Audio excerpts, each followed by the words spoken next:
For $5 a month, you can actually see the Thin Green Line interviews and other video content on patreon.com. Just search the Thin Green Line podcast on patreon.com. That's patreon.com, and feel like you're part of the conversation. Join us.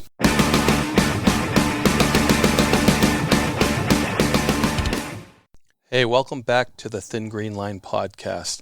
And before John does our introductions to our guest today, I just wanted to remind everybody that coming up April 26th, there's going to be a Patreon event for the Thin Green Line and Warden's Watch podcasts. So if you become a Patreon member, which is only $5 a month, you will be able to participate in the question and answer session with myself, host Wayne Saunders, and your other host, John Norris. So without further ado, though, John's going to be introducing our very special guest. I'm excited. This was a dynamic interview, and I'll turn it over to you, John. Good morning, everybody. Welcome to another episode of the Thin Green Line podcast. And before we dive in, we want to thank you guys all for really bumping up our numbers. A lot of new listeners, a lot of new viewers. And without you guys out there, we couldn't make this podcast happen. So kudos to you. When you get a second, if you could please jump on Apple and give a 5-star rating to our podcast. It's really helping distribute it and get that Thin Green Line conservation patriotic message out all over the country. And it goes a long way. So thank you for that.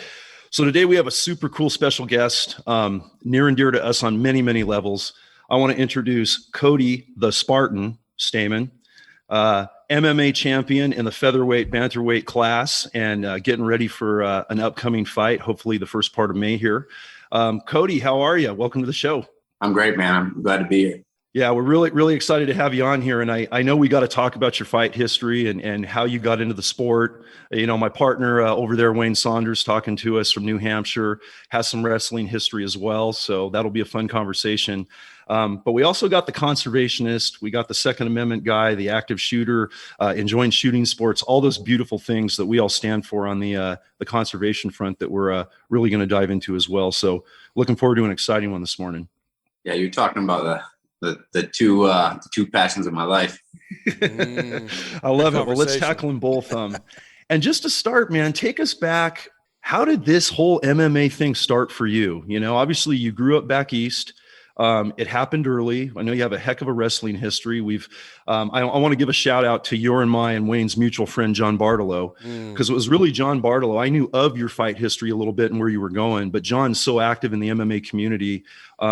I didn't know you had that outdoor background. You know, I just didn't know that. I just knew you as a fighter, as did Wayne. So thank you, John Bartolo, for bringing us together on this thing and kind of bridging that gap. But it goes way back for you. And how did it start? You know, geez.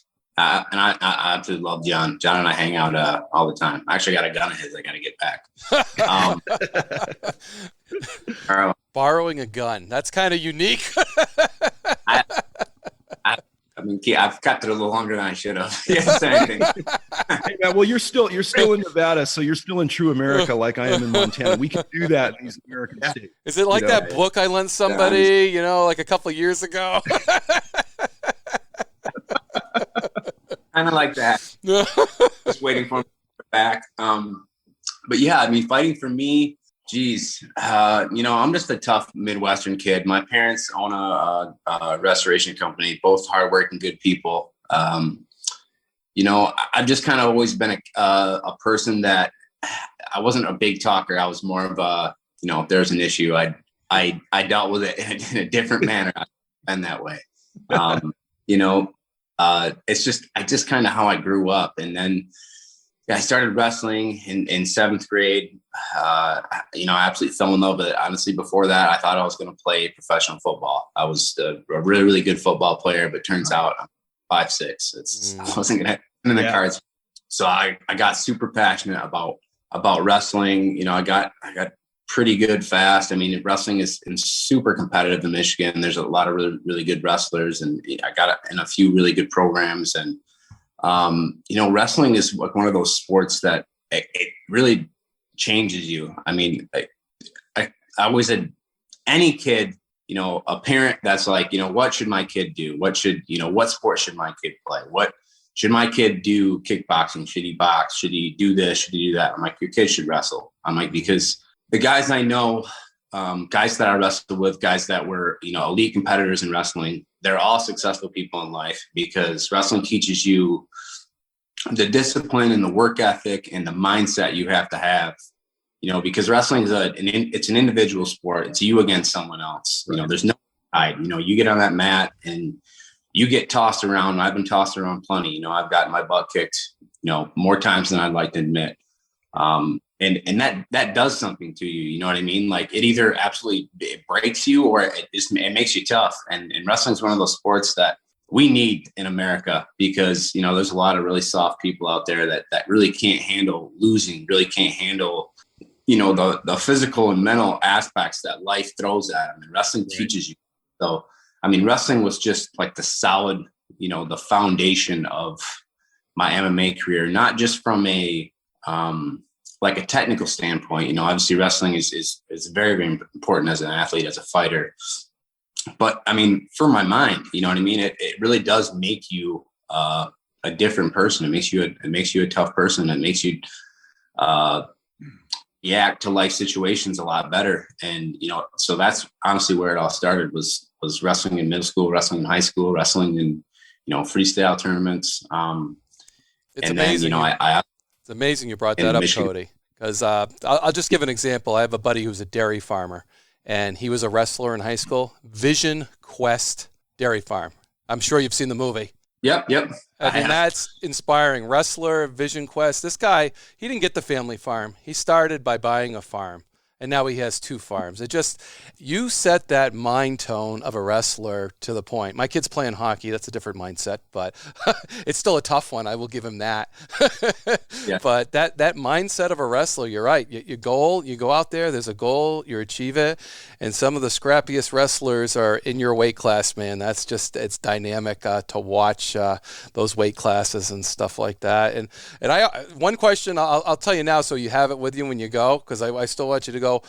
As a wrestler, you never want to be on your back. As an MMA fighter, that's not a big deal. And that had to be a hard switch up here because it got ground into you so much. Yeah. I still don't like being on my back. Obviously you train there, you have to get as comfortable as possible. But the thought of you being someone being on top of you and having the ability to punch you while you're on your back is I think there's a handful of people that are comfortable there. And I'm not one of them. I don't like being there. So, if I go to my back, my main objective is to get to my feet because, that's a puncher's chance. But it is definitely a weird transition. But oddly enough, being able to go to your back actually opens up a lot more opportunities to wrestle. I know that the wrestlers of my time are different than the wrestlers of today. You see the guys now, they do a lot more crazy stuff. And I think that MMA and jiu-jitsu has kind of evolved wrestling. Yes. You see guys going to their back more, rolling through on different shots. You see a lot of different stuff that you didn't see before. And I think that literally comes from, guys that do jiu-jitsu and wrestle. It's kind of brought like this hybrid kind of wrestling into the picture.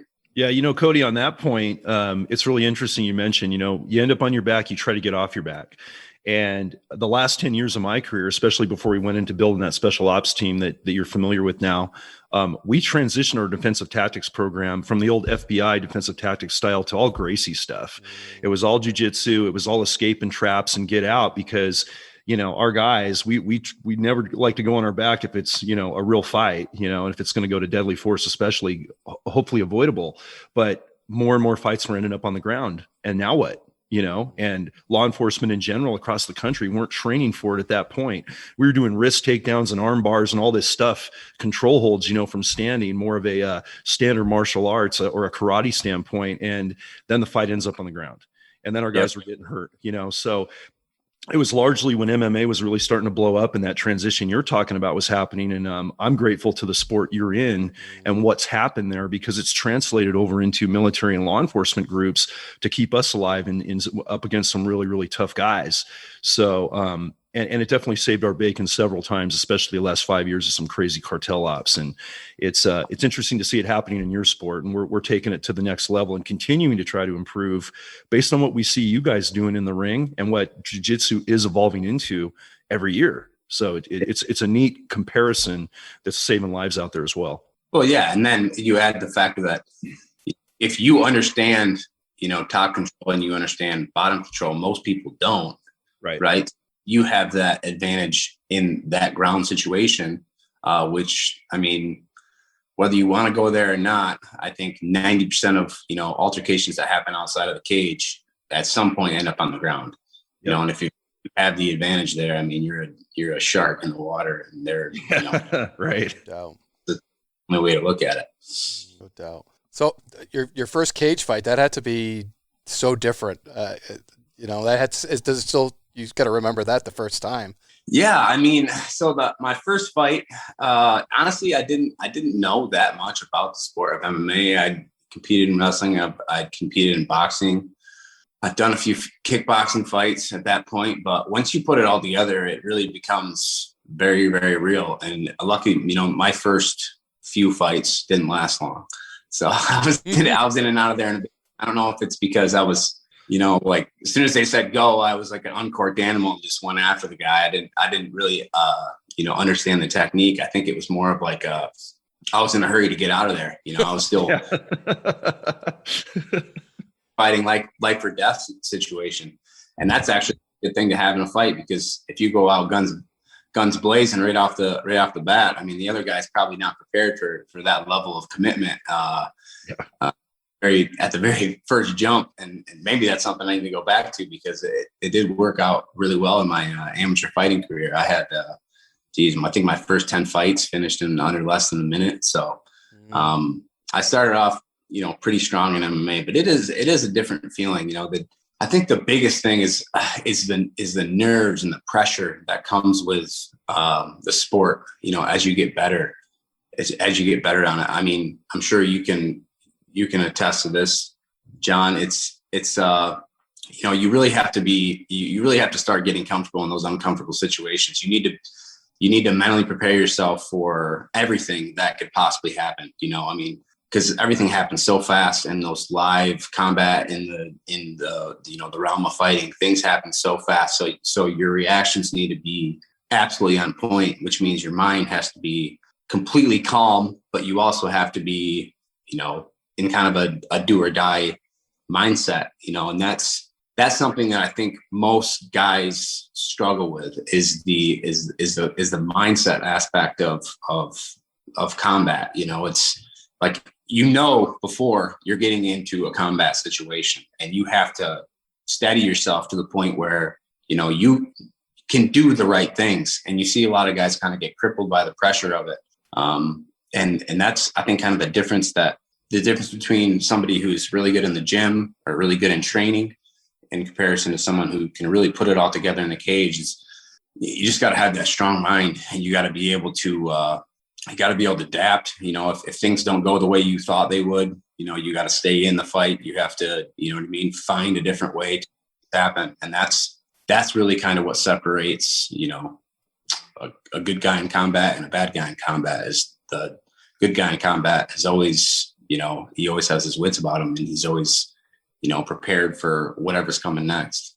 Yeah, no, brother, you're hitting it on the head in that. What people don't realize is you're mentioning the mental aspect of the ability to think on your feet and have anticipated certain scenarios that when the lights are on, you're in the cage, or we're on a mission, or we're about to, encounter, and it's going to go Western or go loud, so to speak.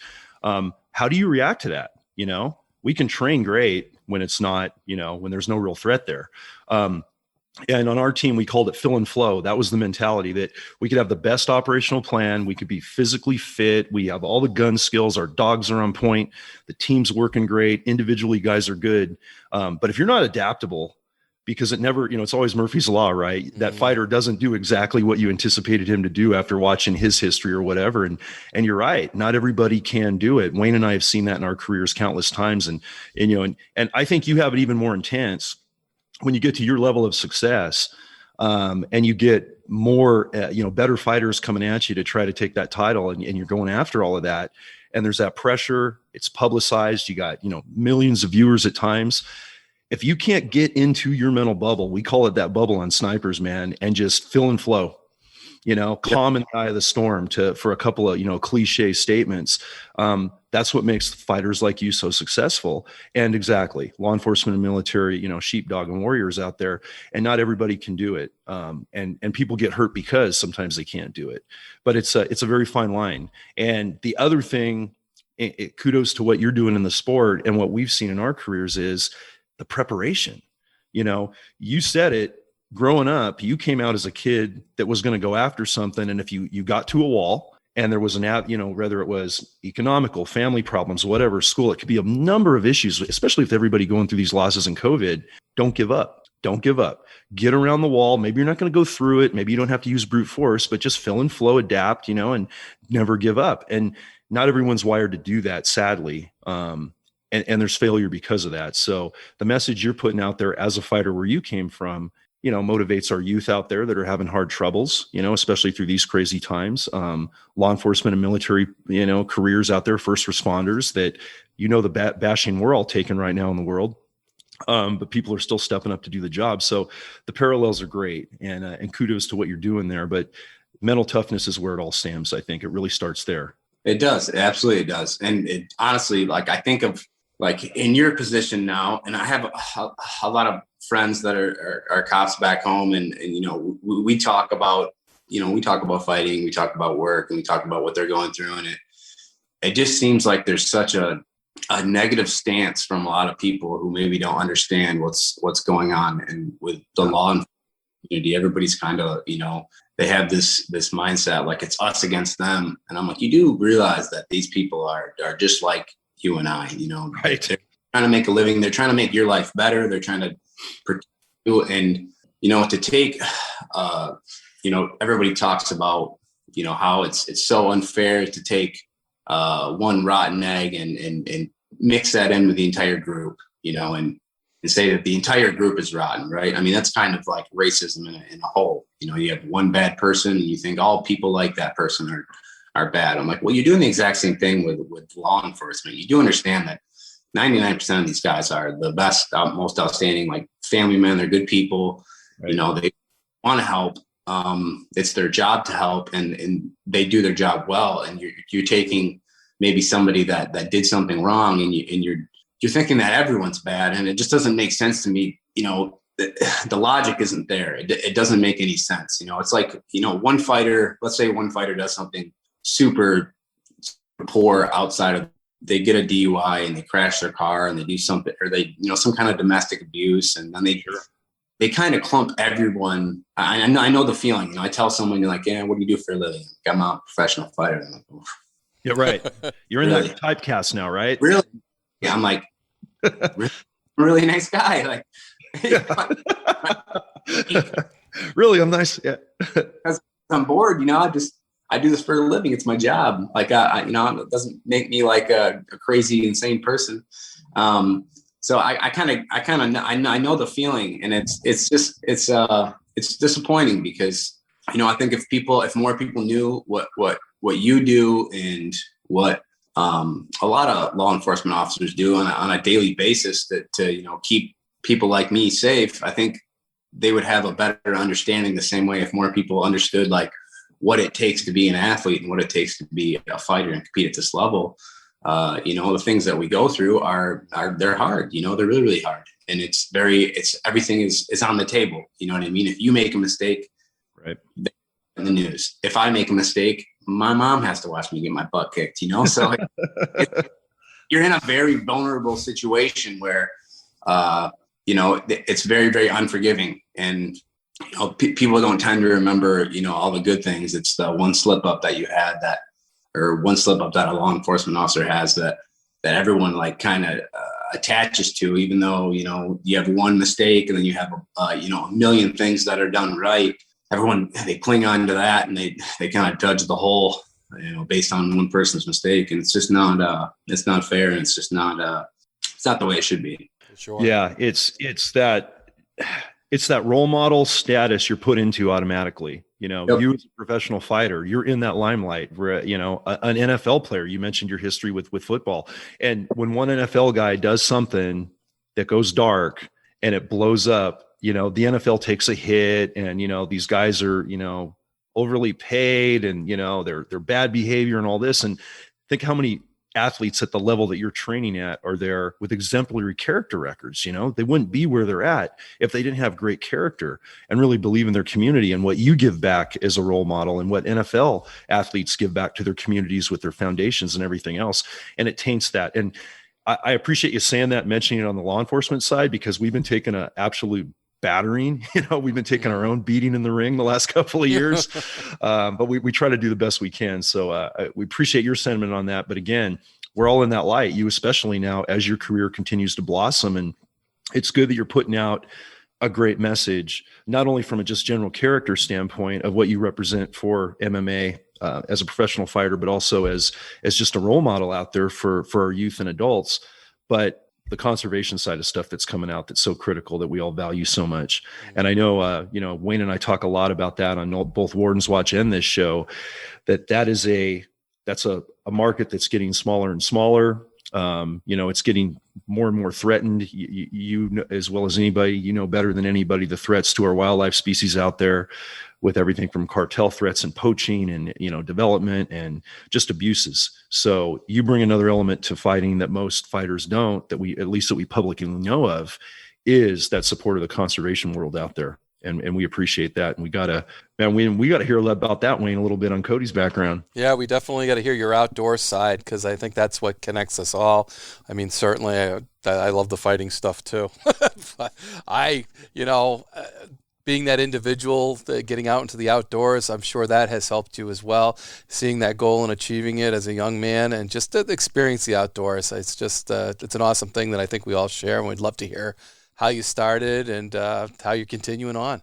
Geez, I mean, my dad is a pretty consummate outdoorsman, and he's like, I want to say he's like 30-40% Native American. So like conservation was kind of something that I was taught from a super young age. Like, you take care of the land. Like, I mean, if you threw a piece of trash on the ground when I was a kid, like you're getting your butt kicked, because it wasn't, you know what I mean? Like, it was like, hey, this is like, you respect this, you know what I mean? Like, this is the earth. You don't mess with it. I mean, it was very from like a Native American standpoint. That's kind of where I kind of learned, to be a person of nature, you know what I mean? To really respect the land that, gives us everything that we need. And I see that salmon you got on the wall there. Yeah. Maybe it's lake trout, but I can't. It's a salmon. Really tell, you got it. Yeah. That was honestly one of like my. I mean, I deer hunted, I duck hunted, and I got into salmon fishing, and I absolutely just fell in love with it. There's obviously Lake Michigan. There's freshwater salmon and steelhead that run up the stream, and that was like kind of one of my like first loves, and that was like one of the things I kind of discovered when I first started doing MMA, and that was like my that was what I did. It was easy. I could just go to the river. I could go fishing before, after practice, after work, after school, whatever it was. Yeah. And that was really kind of where I like really fell in love with the outdoors. I mean, I'd always been, I deer hunted and I duck hunted my entire life. And then I started doing that, and I realized that there's like calmness about it, and that's kind of what I fell in love with. It wasn't really about catching fish. It was just about being in nature and, enjoying it. And like, I'd go out there, and I can remember, I'd see people, dump trash or something somewhere like that where I was fishing. And it just irked me the wrong way. I couldn't not say something. I'd be like, hey man, please pick that. Please pick that up. Like, it's a beautiful place. You know what I mean? Beautiful spot in the river. Just, please pick that up. And if they didn't, I'd pick it up for them, and I'd, I'd have a word with them. Like, hey, I'd rather never see you here again. And that's kind of like, it's blossomed into something more, it's really like the one thing I like I said, I thoroughly enjoy doing outside of MMA. And now it's kind of fallen into, now I'm a huge duck hunter. I love duck hunting, and I found some amazing spots in Nevada where I'm living right now. And same thing, I got to know all the conservation officers and the game wardens, and I've actually there was an instance this year where there were some guys that were kayaking around this lake I was hunting at, and they were shooting from their kayaks. Oh. And well, and actually, shooting from your kayak isn't illegal in Nevada, which I don't understand how that's not, but it was actually like animal harassment. They did it for a really long time, to the point where I was like, I'm done hunting. This guy's kind of ruining it for me. Mm-hmm. So I left, and conservation officer was driving by, and I flagged him down. I said, hey, I don't know if this is right, wrong. I don't know what these guys are, they've been, cruising around in their kayak, shooting at ducks. And, the ducks are, there's essentially, this is a big, it's a protected area, but there's spots where you can hunt, but there's spots where, this is kind of like the resting place for the animal. And these guys were hunting in those areas, and I let them know, and kind of went on a little ops mission, and I showed him kind of where I was and where I was hunting. And he followed me back there because the trails are really, really thick. Yep. And, he got eyes on these guys and figured out who they were, and ended up, writing them all tickets. Hopefully, I'll never see those guys out there again. But it was cool because, I got to be a part of, somebody, getting caught doing something that, they shouldn't have been doing. And, I helped it. And it's like, I love Ducks Unlimited because, they protect so much, wetland, and, really, like, their conservation efforts are like in far as like the hunting world, I think they conserve more land maybe than anyone. Mm-hmm. And they're really, no doubt, it's well important. And remember that from your book, you're talking about like the pipelines and stuff that people used to grow marijuana, and how like they did it during the drought in California. And I never thought about that, before, seeing the book. I never really thought about like the effects that it would have on the environment, and how, how much they, kind of take away from, like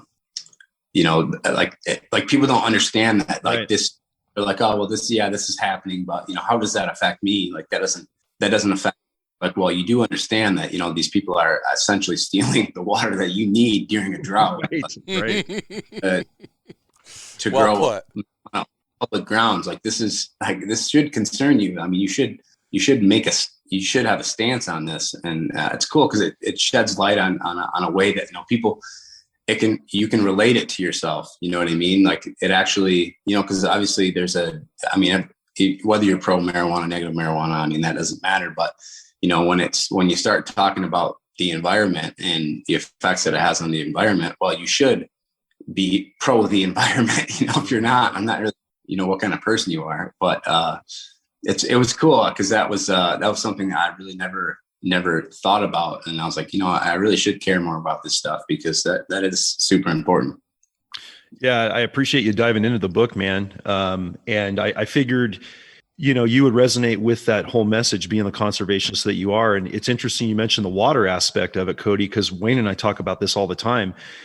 As game wardens in all our career, we were constantly dealing with water issues. Someone diverts a stream, it pollutes a stream, development puts sedimentation, say, into a creek, it kills fish, waterfowl habitats affected, all of that. But until we started doing that cartel trespass marijuana stuff, we had no idea how much water was really being stolen. And when we did some studies in the middle of that peak drought, like I talk about in the book, like 1.3 billion gallons of forest water was taken in 1 year period between like 2014 and 2015. Crazy. And that's in California's worst drought. And from being a neighboring state, living in Nevada now, how precious water is in like Nevada in the desert. And we do a lot of work with the Nevada guys. It was mind blowing, man. And not only from wildlife, but drinking water sources, drought issues, how that affects, a waterfowl flyway and migratory and nesting the following year, and big game. You're a big game hunter. So eye-opening to us. And then when we get guys like you that are in a professional sport, especially in MMA, where, I tend to find people that are sports fans, whether they're professional athletes in whatever discipline. I off-road desert race, part of the Monster Energy Can-Am team now for the UTV side. And you guys in athletic sports, basically football, baseball, MMA, professional fighting, the off-road racing community at the highest level. Some rock and roll bands, guys you would never realize they're big time, multi-platinum successful rock and roll band tour artists, but they love their wildlife. They have hunting leases. They're protecting water, and they're seeing the same thing you are. They're turning in poachers, that are, taking too many deer or sluicing ducks or whatever the case may be. And it's really cool when someone with your reach in the fighting community can understand that message and be passionate about it and help put that out there. So we look at the whole Thin Green Line as, people don't understand. People really don't know. And I think that's the biggest issue, is that people don't know what's going on, and they don't understand how vital water is to every aspect of wildlife and not only that, but in our homes every day, and if we don't protect our waterlands, essentially, like, we're losing, not only are we losing all of our animals, but we're losing our most valuable resources as humans. There's actually a really cool documentary on Netflix that kind of talks about it and talks about really how bad it is. And it was cool because it kind of it shed some light on, people just see water as like this resource that is just like of overabundance, and like, we're never going to run out of it. And it's you turn on your faucet and water runs and no one's worried about it. But it's like, what does that look like for our kids? What does that look like, in the future?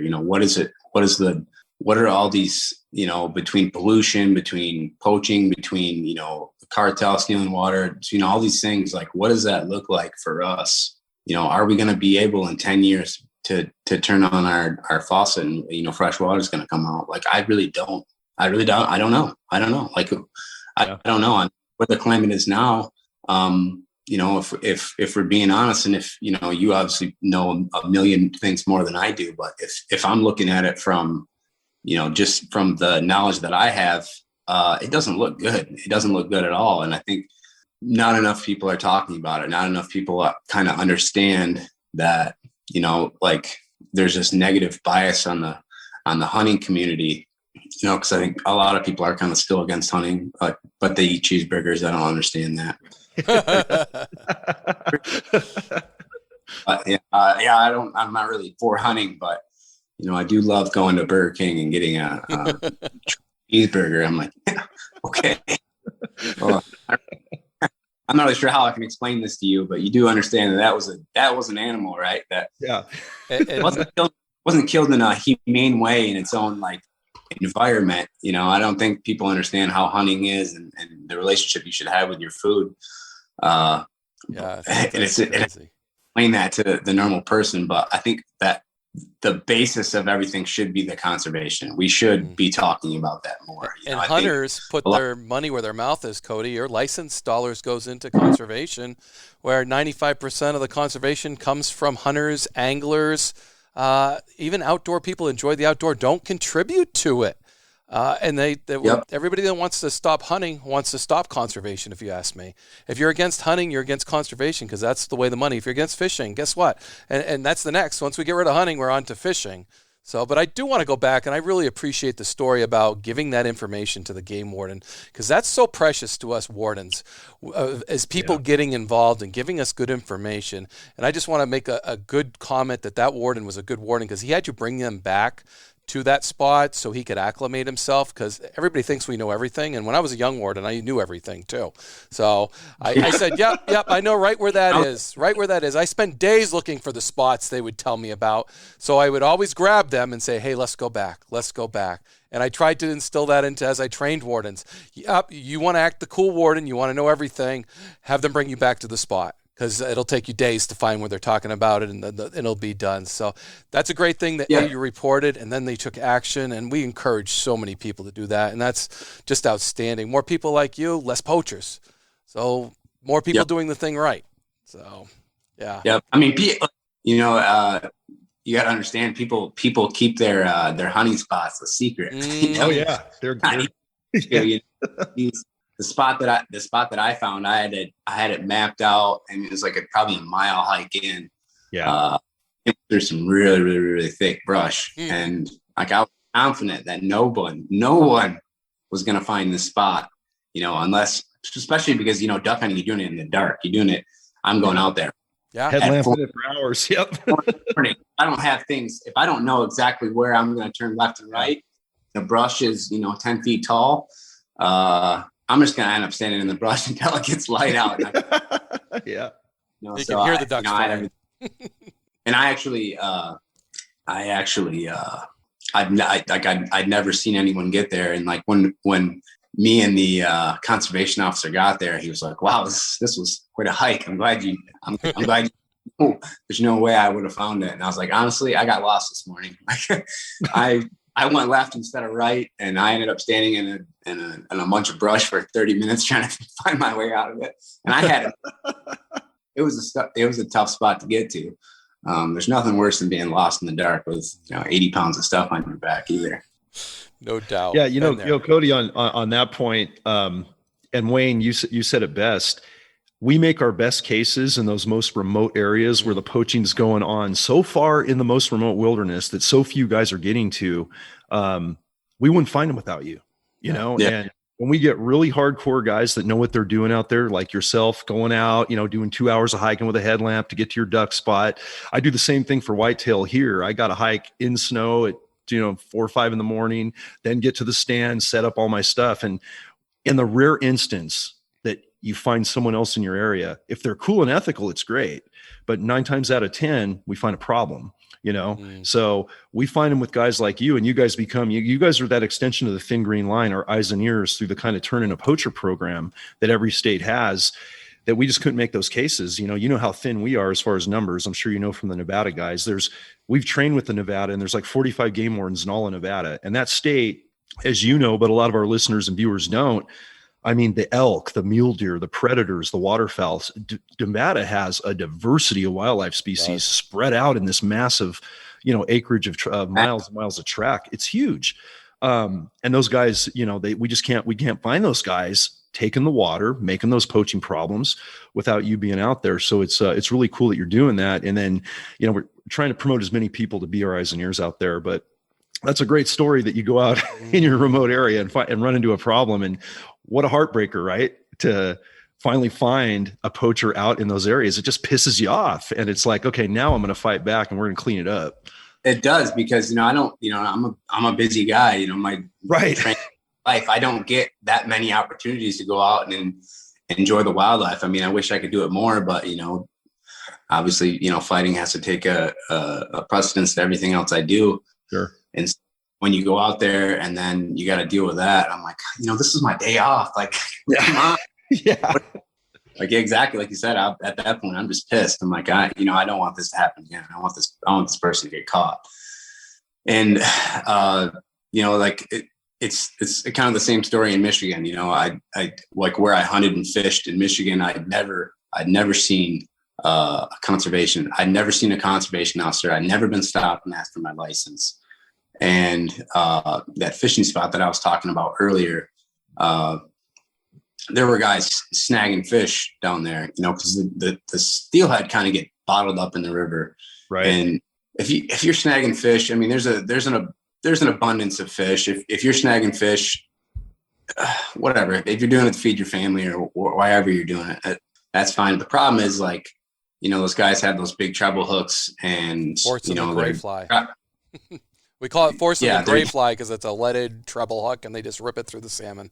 So, but we're always looking for that. Yeah, they kill it. I mean, they kill as many fish as they catch. More. And then, after line, there's a huge treble hook in the water. And then, that's kind of like that's a hazard for fish. That's, it's a bad thing. So actually, to that point, I called a conservation officer and actually busted some guys that were in my favorite fishing spot. Nice. And, I went to the spot, and these guys had already been there. They were there all night. They had a pile of fish on the bank, and there was a bunch of. I mean, I ended up fishing 30 yards down from them, and I could see like line in the water where they had ripped their stuff off, and that was kind of like the breaking point. I'm like, all right, I'm turning these guys in. Like, not only are they obviously killing more fish than they need to, like, and they're they got these massive treble hooks in the water. So that was my first time, dealing with that.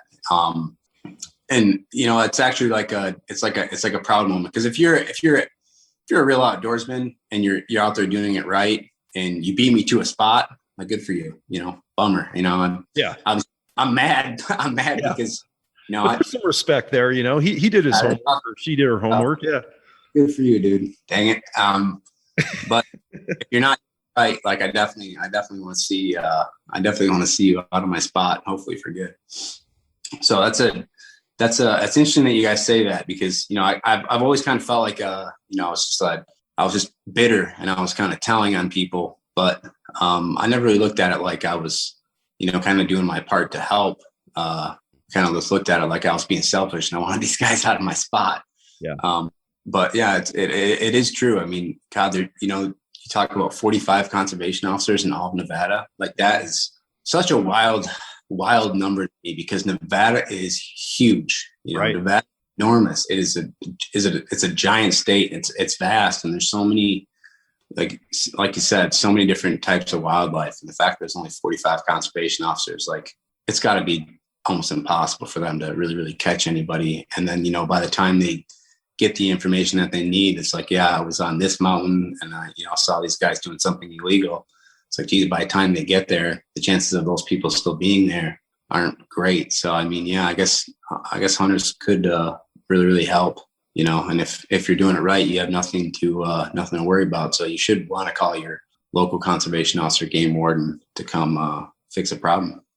Yeah. And we're starting to see more and more people step up like that. Even if they're not necessarily hunters, because through COVID, we saw all of us on enforcement completely tied up other places, whether it was public safety, hospital issues. We had protocol where we couldn't be out there. So like our Met team and Wayne's wardens over his old colleagues in New Hampshire and us, we had all this lockup protocol. We just weren't out checking people. So the cartels went rampant with cannabis and meth and poisoning waterways, and poachers just went crazy up here in the National Forest of Montana and Northern California, where I'm previously from. It was mind blowing to hear the stories.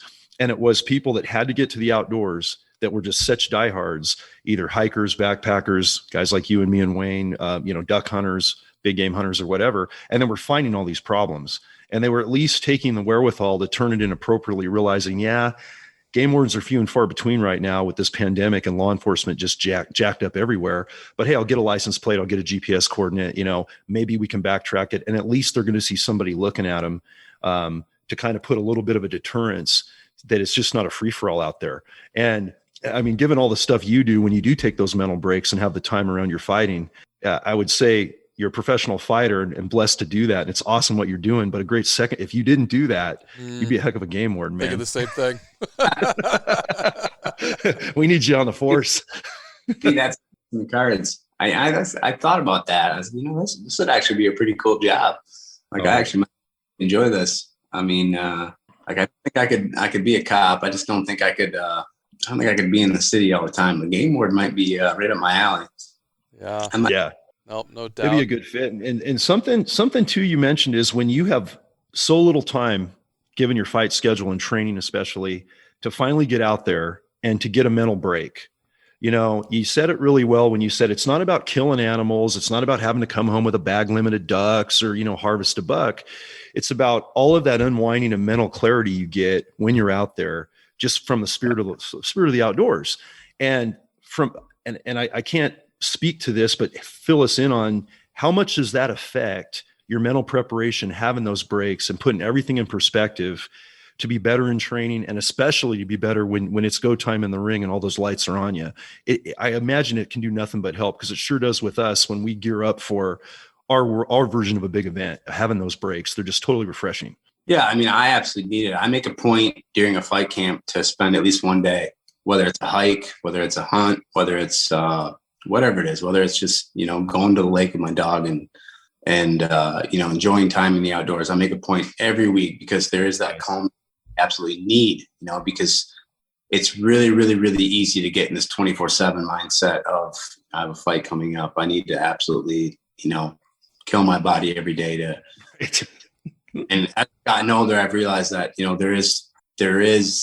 there has to be a reset. There has to be, and that's what outdoors has always been to me. It's kind of like my safe place, where I go and I'm there in the moment and I enjoy my time there. And like you said, not necessarily about, killing anything. It's about more or less and enjoying the fact that, it's a peaceful place where I can really think or just take my mind off of, the realities of, what I'm preparing for. And it's absolutely, it's a must for me. It's an absolute must for me because, if I can't shut my brain off at some point, I'm gonna explode. There's Right. a lot of pressure that goes into preparing for a fight. Like I said, you're super vulnerable. You're in a position where, like I said, there's millions of viewers. You're essentially putting your life on the line. You're going to fight somebody that's literally been training for the same amount of time as you have, and when you get in the cage, it's kind of a kill or be killed place. And you have a lot of time to think about it before it happens. So, when that moment comes, like, you need to be completely calm and prepared. Otherwise it's going to flash by. Something's going to go wrong and you're not going to be prepared for it. So you have to have a steady hand and a calm mind when the moment comes. Yeah. And thanks a lot for saying that it was a proud moment when you turned in those poachers, because that was a proud moment for me, for you to say that, because we don't get a lot of that. I remember my whole career I fought this thing. I don't want to be a rat. I don't want to be a brat. No, I want you to be a conservationist. Mm-hmm. I want you to believe in what you're doing. I want you to preserve what we have today for tomorrow. Rats, there's no room for rats in conservation. So don't be a rat. Be a hero. Have that proud moment. And you said it best, Cody. And we've interviewed 3 different, and Warden's Watch, you'll have to go back to the archives, 3 different Nevada game wardens. And it's interesting to talk about the distance. Nick Bronson was one of my first ones, and he tells me about a case. He got there, and he slept. He called his wife, told him he was sleeping in the truck. I'm like, well, why'd you sleep in the truck? Well, I just drove 8 hours to get there. I couldn't drive home then. And I was like, that totally took me back, because as a warden, I was within a couple hours of home. I may not have made it there. I may have had to been overnight missions, but home wasn't that far away. Nick drove 8 hours to start a case, and then he sleeps in this truck so he can be there in the morning and start investigating. And that just, boy, when you talk about Nevada being wide open and the coverage and things like that, you hit the nail on the head. You're seeing that. And to have those proud moments help us so much, especially when those guys out there are covering so much country. And it's beautiful. Yeah. Yeah. Think about it. Like, if I was a poacher and I was doing it the wrong way in Nevada, I would be thinking, like, how are they going to catch me? You know what I mean? Like, good luck. I'm 2 miles away from civilization. I haven't seen a house, a light. I don't see anything. Anywhere near me. Like, how would they get me? And the only way they would is if somebody else, hunting, doing whatever on this mountain, like they would have to be the person to report me. You know what I mean? Yep. To let the people know there and I'm doing something that I shouldn't be doing. So I guess it's kind of changed the way I look at it, and and it's super important, because, like you said, you want to be able to enjoy the outdoors. You want to be able to go there and have it be like a peaceful place. When people are there and they're mucking it up, you can't enjoy it the same way you could before. And then from like a just a straight wildlife place. People that aren't doing the right things and that they're not purchasing licenses, like they don't deserve to be there. They don't deserve to be there. They're wrecking it for people that are trying to do it right. And it's a tough fight for you guys, but I'm glad you guys are there. Thanks for tuning in to the Thin Green Line podcast. Tune in next time as we continue with part 2 with Cody Stamann.